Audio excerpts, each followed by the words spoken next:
Assalomu alaykum. Men Xorazm viloyatining bir tumani tez tibbiy yordam stansiyasi haydovchisi Ro'ziboy Makkarimov bo'laman. Tez tibbiy yordam yo'llari turbatlari bo'yicha bir necha bor murojaatlar bilan chiqib kelyapmiz. Mana tasvirda o'rganish ko'rib turganlaringizdek tez tibbiy yordam haydovchilarini mashinasini umuman ko'rib turganlaringizdek tez tibbiy yordam yo'llarında mashinalar tirband bo'lib yotganligi sababli bize chaqiruvlar kechikish holatlari bo'lmoqda. Shu munosabat bo'yicha, shu sabablar bo'yicha bir necha bor murojaatlar qilgan bo'lishimizga qaramasdan hali alda olinmadi. Yaqinda respublika Gaylani respublika ichki ishlar Gaylani boshlig'i Ibragimov Sherzod Shakirovichning qabuliga borib, xuddi shu masala bo'yicha murojaat qildim. Murojaatim asosida yo'lga kelib, yo'l belgi chizig'ini chizib, shu kunlarda bir gün ichida chizildi.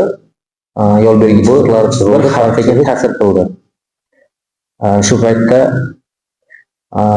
viloyat yo'l harakati boshqarmasi boshlig'i shu yerga jarima yozish kamerasini o'rnatib beramiz.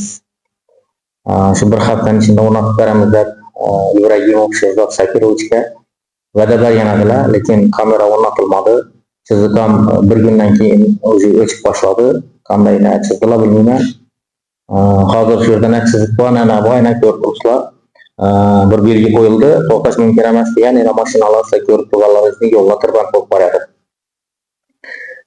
Sizdan iltimosim shuki, Ibragimov Sherzod aka Shakirovich, sizdan iltimosim shuki, mana shu muammomizga ijobiy hal bo'lish uchun o'z nazoratingiz ostida shu yerga jarima yozadigan kamera o'rnatirib, yo'llarni, tez yordam yo'llarini ochilishida bir amaliy yordam bersangiz, bir yaxshi narsani ko'rib turganingizdek, yo'llarimiz umuman tiqilinch, tez yordam yo'llarini umuman yo'l berilmayaptilar. Boshqa yerlarda shunday holatlar bo'ladi. Oldlarimizga chiqib yo'llarda, katta yo'llarda shunday holatlar bo'ladi. Hatto tez yordam mashinalarini qisib berish holatlari bo'ladi. Yangarik tumanida, Xorazm viloyati Yangarik tumanida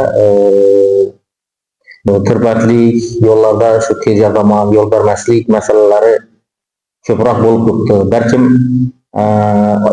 odamlarga bir tushuntirish ishlari olib bormaganligidan yoki bir gaylani bir yaxshi ishlamaganligidan shuni bir o'zingiz bir shaxsan o'z nazoratingizga olib, ushbu masalada bir amaliy yordam bersangiz yaxshi bo'lar edi.